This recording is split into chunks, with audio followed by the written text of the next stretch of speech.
Bienvenue dans le tutoriel d'Inexdemat en version full. Je vais vous expliquer à travers ce petit tutoriel comment déposer des documents, comment recevoir les factures au format électronique, comment pouvoir déposer divers documents et ensuite on passera dans la phase de pouvoir payer ces factures via différents moyens de paiement, de pouvoir également comprendre ces chiffres, les lire, de pouvoir les analyser. On va vraiment explorer tout le potentiel d'Inexdemat. Pour commencer, je vous propose de vous rendre dans le bac achat et on voit apparaître voilà, le petit message de PayPal. Donc pour pouvoir activer, je vais dire PayPal, je vous invite à aller consulter l'autre petit tutoriel PayPal à cet effet où je vous explique comment savoir si on est connecté à PayPal et comment s'enregistrer. Une fois qu'on est qu'on a validé son inscription PayPal, je vais être en mesure de pouvoir recevoir des factures au format électronique de tous mes fournisseurs belges dans un premier temps. Certains fournisseurs étrangers le sont déjà, donc pourquoi pas les recevoir également. Comment savoir si une facture est arrivée par PayPal? Simplement, je vais avoir l'indication dans la colonne remis par PayPal. Ce sera le moyen de pouvoir identifier qu'une facture a transité via ce réseau PayPal. Donc en gros, par rapport à PayPal, mon fournisseur belge m'envoie la facture via PayPal et PayPal envoie sa facture sur ma plateforme Inexdemat. Donc le premier réflexe à avoir, c'est de me connecter régulièrement à Inexdemat pour savoir si j'ai des nouvelles factures de mes fournisseurs. Dans l'idée où je travaille encore avec des fournisseurs étrangers, eux n'ont pas cette obligation de facture électronique pour l'instant, donc ils vont continuer à m'envoyer leurs factures au format PDF ou papier. Dans l'idée où c'est par exemple un papier ou un PDF que j'ai préalablement sauvé sur mon ordinateur, je vais avoir la possibilité d'appuyer sur le bouton importer et d'aller rechercher ma facture. Ça, c'est une des méthodes. J'ai l'autre possibilité qui est d'ouvrir mon explorateur directement et de moi aller glisser la facture dans mon bac achat. Donc, je sélectionne ma facture de mon explorateur et je le glisse dessus. Ou alors, j'ai une troisième méthode qui est dans les paramètres. Je vais pouvoir retrouver une adresse mail propre à ma société. Chaque fois qu'un fournisseur m'enverra sa facture par email, je pourrai la transférer sur cette adresse mail ici et la facture arrivera aussitôt sur la plateforme. Ça m'évite de devoir sauver le PDF et de me connecter sur Inexdemat. Dernière possibilité, c'est j'installe l'application mobile Inexdemat sur mon téléphone et dans cette mesure, je vais pouvoir, en sortant par exemple du restaurant, prendre la photo de mon ticket et elle sera directement dans Inexdemat. Toutes les factures que je vois dans Inexdemat sont disponibles sur l'application mobile et vice-versa. Une fois que les factures sont déposées, j'ai déjà des premières indications ici, c'est qu'il y a une détection de doublons. Donc la plateforme est en train de me dire, écoute, les factures que je viens de recevoir sur mon portail, eh bien, j'ai l'impression de déjà les avoir reçus. Est-ce que tu me confirmes? Ah ben tiens, en effet, c'est bien un doublon, je peux en supprimer une des deux, ou si j'estime que ce ne sont pas des doublons, je peux les laisser. Autre possibilité, c'est quand je vais cliquer sur une facture, peu importe laquelle, je vais pouvoir donner des instructions quelque part à mon comptable. Donc ici, voilà, admettons que c'était un investissement que je veux faire, je vais pouvoir lui demander, c'est un investissement en mobilier. Voilà. Donc je donne une première indication à mon comptable qui, au moment de l'encodage, en tiendra compte. Je ferme. Je vais voir apparaître ici une petite pastille bleue. Cette pastille me dit « Ah, c'est le commentaire que j'ai mis ». Je vois également que ma disquette ici, elle est bleue. En réalité, ça veut dire que j'ai pas encore initié de paiement à partir de la plateforme Inexdemat. J'ouvre de nouveau ma facture, que ce soit en appuyant sur ma facture ou sur la petite disquette, pas d'importance. Et j'ai par exemple un statut de paiement. Donc la plateforme, ce qu'elle a fait, elle a commencé à aller scanner toutes les données de ma facture pour reconnaître les dates d'échéance, les dates de facture, et les dates d'échéance. Ici, en l'occurrence, elle me dit tout de suite que ma facture était expirée. En effet, la date d'échéance est le 30 juillet et on est au mois de septembre. Première chose, cette facture, je l'ai déjà payée, mais pas via Inexdemat. J'ai continué à le faire comme je le faisais au préalable. Donc, j'allais sur mon application bancaire de mon côté et je la payais. Je pourrais donner l'indication ici comme quoi la facture elle est payée et que la méthode de paiement que j'ai utilisée, c'est par exemple virement bancaire. Ça me permet, quand on travaille à plusieurs sur la plateforme d'Inexdemat, de donner une indication à mon collègue, écoute, la facture, tu ne dois pas la payer, elle est déjà en cours de paiement, on attend juste la réconciliation bancaire dans la comptabilité. Ça, c'est un des moyens. je me suis trompé, en fait, je l'ai pas payé, j'ai été interrompu, etc. Je peux dire non, cette facture, je supprime le paiement parce que je n'ai rien fait. De nouveau, la disquette repasse au bleu. Ah bien, finalement, moi, j'ai envie d'utiliser ce que la plateforme me permet de faire. Donc, je vais ouvrir le module de paiement. Et là, je vais pouvoir dire, OK, c'est bien une facture de 3025. Je jette un petit coup d'œil rapide parce qu'en PDF, c'est une ossérisation, donc il y a toujours un petit pourcentage d'erreur très minime. En facture électronique, c'est différent parce que la facture électronique, c'est vraiment des structures dans un fichier. Donc, c'est une série de données qui sont structurées. Derrière la case date, je retrouverai toujours la date. Derrière le champ montant, j'aurai toujours un montant. Ici, en PDF, c'est un petit peu différent. Elle essaye d'interpréter, tiens, si je vois total à payer, j'estime que c'est le montant de la facture totale et autres. Donc, par précaution, je jette toujours un petit coup d'œil. Je vois que c'est bien 3025, jusque-là tout va bien. Moi, je vais vouloir faire un QR code parce que j'aime bien payer à partir de mon téléphone. Ici, les coordonnées, de nouveau, la plateforme, elle a essayé de les relire. Si jamais je vois que c'est pas juste, tiens, j'ai reçu un petit email de ce fournisseur qui me disait que le compte bancaire avait changé. Eh bien, je peux moi-même venir ajouter les modifications. Je lui dis simplement, tu peux me créer. Alors, il y a un petit autocontrôle qui vérifie si les comptes IBAN peuvent être valides ou pas. Ici, en l'occurrence, c'est pas le cas.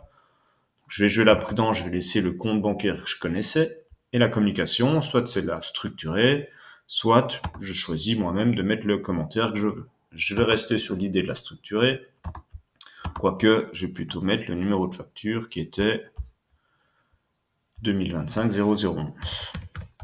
Voilà.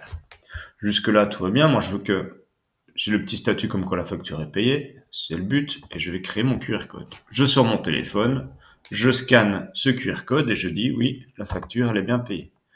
Je vois ici que la disquette passe au rouge et que j'ai fait le paiement à partir de la plateforme.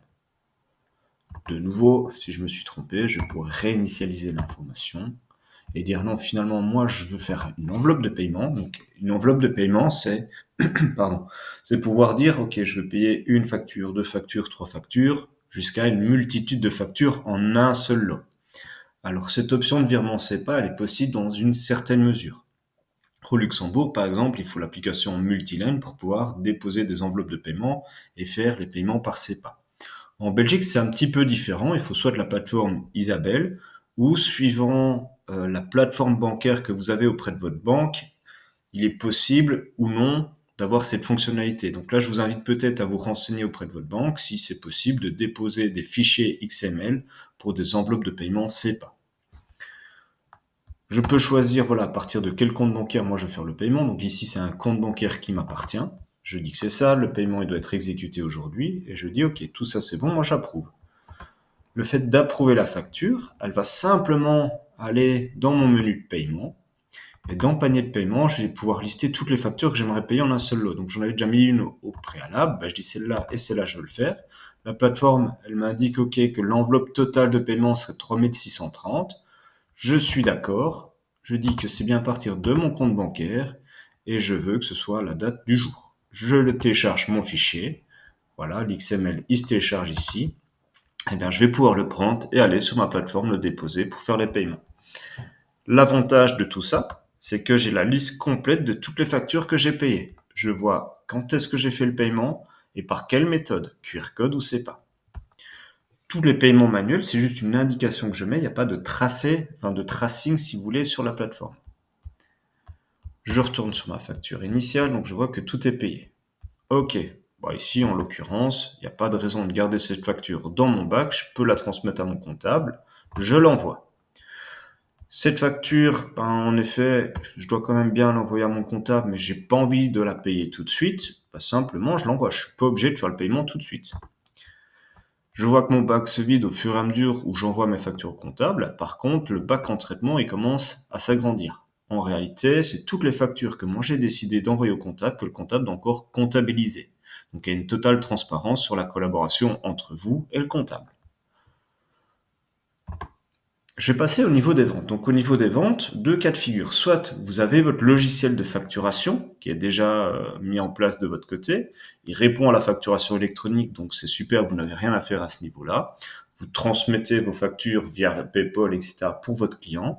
Le comptable a besoin de ces factures pour pouvoir faire vos comptes et la déclaration TVA, par exemple. Dans ce cas de figure, un peu même principe que pour les achats. Vous pouvez télécharger vos fichiers au format PDF ou au format XML UBL, donc c'est les factures électroniques, et vous pouvez les glisser directement en les sélectionnant et en les déposant ici, soit via le bouton importer, ou alors, de nouveau, il y a une adresse email spécifique, voilà, vente- votre numéro de TVA @app.inexemat.com. Une fois que c'est fait, on peut très bien dire, ben voilà, toutes les factures là, ça concerne la période du mois d'août, ben c'est bon, je l'envoie à mon comptable.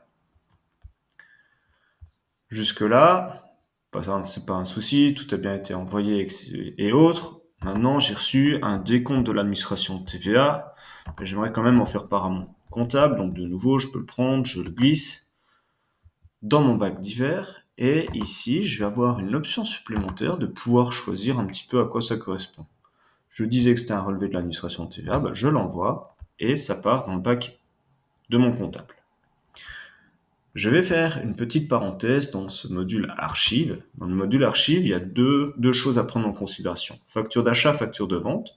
La plateforme va remonter toutes les factures qui ont été comptabilisées par le comptable. Donc, vous avez envoyé votre facture, le comptable a fait son travail, il l'a encodé, il l'a validé, il a remis à jour la plateforme, la facture va apparaître. Donc ici, à tout moment, je vais pouvoir voir que derrière le document numéro 2 en comptabilité, j'ai une facture qui est jointe et que c'est encodé sur tel et tel compte par le comptable. Je vois que c'était moi qui ai, par exemple, importé cette facture le 17 juin sur la plateforme et en réalité, elle n'est toujours pas payée. De nouveau, cette fameuse facture, je disais que c'était la 2, je vois que la petite disquette, elle est toujours bleue et en plus, j'ai un retard de 186 jours. Là, je vois que les factures, elles sont payées, donc le statut payé, c'est moi qui ai initié une action de paiement à partir de la plateforme Inexemat, et quand la facture est traitée, c'est le comptable qui a enregistré la facture d'une part, et qui l'a réconciliée avec le paiement dans vos extraits de compte. Donc ici, le traité, c'est une validation faite par le comptable que le payé, je donne juste une indication manuelle à la plateforme, notamment quand je collabore avec d'autres utilisateurs pour dire, écoute, cette facture, moi je l'ai fait par QR code ou par virement, évite de faire un doublon de paiement. Facture de vente, j'ai de nouveau tout le listing. Tiens, qu'est-ce que c'était cette facture de 18 150? Je m'en souviens pas, je peux l'ouvrir assez facilement. Vous voyez qu'on a aussi possibilité de la télécharger et possibilité de la renvoyer par mail en intégrant une adresse email. Dans Documents divers, je vous ai parlé tout à l'heure que j'avais envoyé le document en relevé de compte TVA. Ici, par exemple, vous avez l'information de façon instantanée.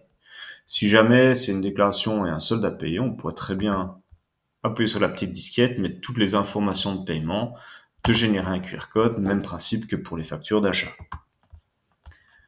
Dossier permanent, on pourrait avoir des informations comme les comptes annuels et autres. En réalité, c'est très peu utilisé pour l'instant.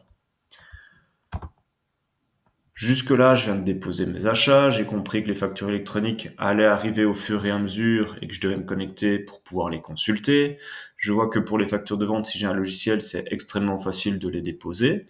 Dans le cas où j'ai pas de logiciel de facturation qui répond à la facturation électronique, il y a le module Kite ici qui est mis à disposition. Là, dans ce cas de figure, je vous invite à aller lire la vidéo qui est destinée à Kite, où on vous explique comment configurer l'interface et comment créer ses factures. Dans ce cas de figure, la facture que vous allez faire dans Kite va d'office arriver dans le bac des ventes d'Inexemat. Ça se fait de façon automatique, il n'y aura pas de transaction manuelle à devoir réaliser. Autre chose qui est possible dans Inexemat, c'est l'outil de communication. Ici, je pourrais envoyer à mon comptable ou à tous les utilisateurs, ici c'est à tous les utilisateurs, j'ai une question sur un leasing par exemple, voilà. Je vais marquer à mon comptable qui s'appelle Thomas justement, salut Thomas, que penses-tu d'un leasing pour ma nouvelle voiture? L'avantage de faire ceci, c'est que si Thomas n'est pas là et qu'il y a un autre collègue qui travaille avec lui sur mon dossier, les deux seront avertis. Je vais aussi avoir tout l'historique de ce qui s'est passé. Je vais voir est-ce qu'il y a eu des conversations fermées ou est-ce que je retrouve toute communication ici. Donc Thomas va être notifié que le client lui a envoyé un petit message. J'ai oublié, c'est que j'avais une pièce jointe à te transmettre, je vais pouvoir également la glisser. Je vais faire plus. Et je vais ajouter par exemple ce fichier-là. Voilà, il se charge, c'est fait. J'envoie. Donc ici, je vois l'ensemble de toutes les communications qui ont été envoyées. Donc j'ai un historique complet, je ne dois pas envoyer d'email, je ne dois pas essayer de le retrouver. Tout est vraiment centralisé en un seul et même endroit.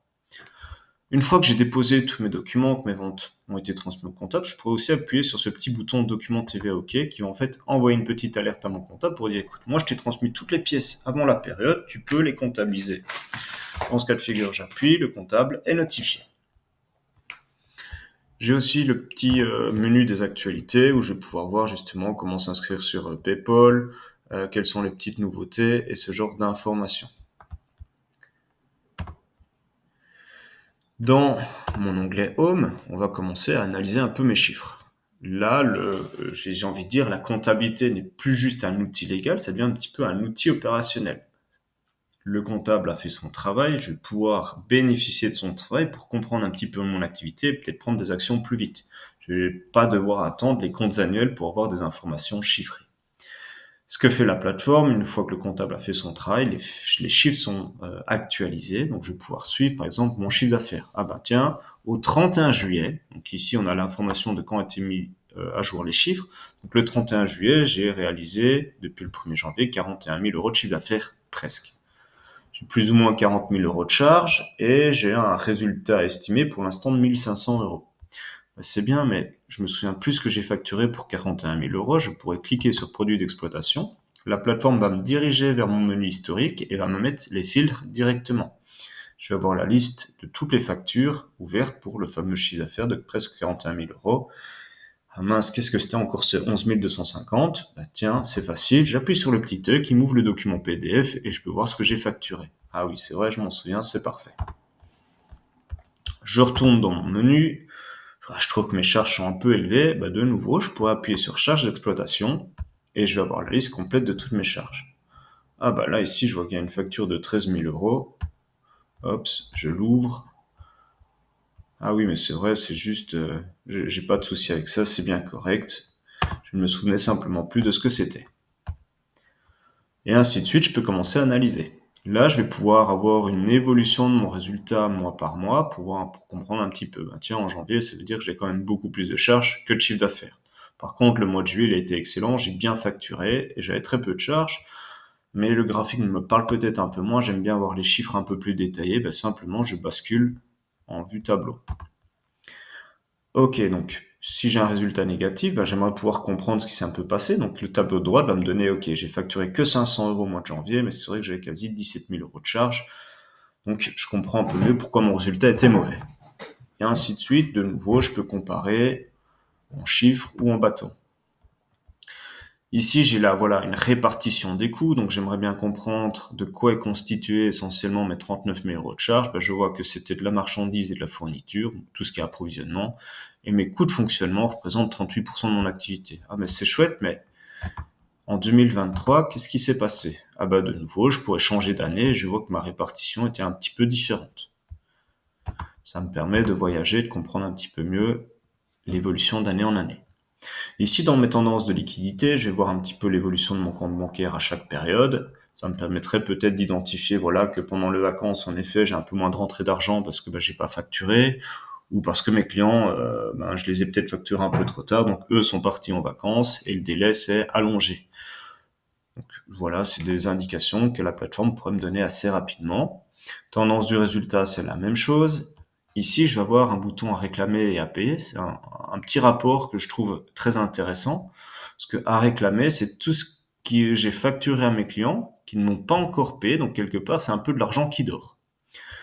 Donc, quand je vais cliquer dessus, de nouveau, il va basculer vers l'historique et il va m'afficher toutes les factures qui sont encore ouvertes. Donc c'est toutes les factures pour lesquelles je n'ai pas encore enregistré un paiement en comptabilité. Donc j'insiste en disant en comptabilité, c'est que le timing entre votre compte bancaire aujourd'hui et le dernier extrait que le comptable dispose peut être en décalé. En effet, dans la démo, je vois que le dernier extrait bancaire que mon comptable a en sa possession était le 30 juin. Donc entre le 30 juin et aujourd'hui, il y a fort à parier que mes clients m'aient probablement réglé. Au niveau des fournisseurs, c'est la même chose. c'est tout ce que je vais devoir payer. Ah bah de nouveau, voilà, je peux commencer à analyser. Je vois que je dois encore payer une facture ici de 605 €. Ah bah je vais utiliser la fonctionnalité de la plateforme pour pouvoir générer un QR code et le payer. De nouveau, je vais dire OK, c'est bon, mais ah attends, je me souviens, chez ce fournisseur-là, on avait un accord où je pouvais lui payer que 450 € cette fois-ci et payer pardon, le solde de 155 une autre fois. Donc de nouveau, je fais le paiement de 450, je l'effectue. Quelques jours passent, admettons, puis je vais lui dire, écoute, moi j'aimerais quand même payer le solde, hein, comme ça je suis à jour. Donc je vois que la disquette elle est orangée et pas rouge. Donc il sait qu'on a initié une action de paiement, mais pas totale. Donc si je reclique dessus, la plateforme est suffisamment intelligente que pour pouvoir payer le solde. Donc en effet, moi je veux payer le solde, et vous voyez que le calcul se fait de façon automatique. Donc il y a un vrai suivi pour pouvoir gérer ces paiements. Je décide à nouveau de faire le QR code et de payer le solde restant. Ma disquette devient rouge, donc je sais que j'ai payé l'intégralité de ma facture. Les liquidités bancaires, les liquidités, pardon, c'est mon solde bancaire. C'est le solde entre ce que je dois payer à mes fournisseurs et ce que mes clients doivent me payer, et une estimation du solde TVA. Donc, si je stoppe mon activité là tout de suite, globalement, je pourrais espérer avoir 24 000 € sur mon compte bancaire. Je vais passer au rapport. Au niveau des rapports, ben c'est pareil, j'ai ma balance AG. Donc ma balance AG, c'est un petit peu un échéancier client. Donc je vais voir apparaître plus ou moins le même rapport que tout à l'heure, sauf qu'ici, je vais avoir visuellement le degré de retard par facture. Ok, je retrouve bien mes 27 000 € de retard, et c'était essentiellement chez ces deux clients où il y a 4 factures au total d'ouverts. Vous l'aurez compris, pour les fournisseurs, c'est la même chose. J'ai des top 10 clients et fournisseurs. Par contre, moi, ce qui m'intéresse, c'est de comprendre un petit peu plus mes chiffres. Donc, je vais générer en PDF ou en Excel mon compte de résultats. Ok, donc c'est mes gros postes comptables, c'est ce qui ressemble globalement à ce qui pourrait être publié par rapport à vos comptes annuels. Sauf qu'ici, ça n'a absolument aucune valeur légale. C'est vraiment pour des besoins internes. Ok, mon chiffre d'affaires, tout ce qui va être mes marchandises, mes coûts directs variables, puis tout ce qui sera un peu plus mes frais fixes, mes frais financiers, charges exceptionnelles et une estimation de mon bénéfice. C'est très bien, c'est des gros postes, mais moi j'aimerais comprendre quand même un peu plus en détail ce qui se passe dans ma structure, donc je vais faire la performance opérationnelle. Je vais avoir un degré de détail, donc je vais avoir accès quelque part au compte comptable. Ok, donc j'avais mes 40 000 € de chiffre d'affaires, je vois que ce sont essentiellement de la prestation de services. C'est normal, je vends pas de biens. Par contre, j'ai de l'achat de marchandises et fournitures, très très bien. Ok, mes frais fixes, c'est des leasings, c'est des entretiens, c'est des frais de téléphone, c'est des honoraires divers. Je comprends un peu mieux ce qui se passe.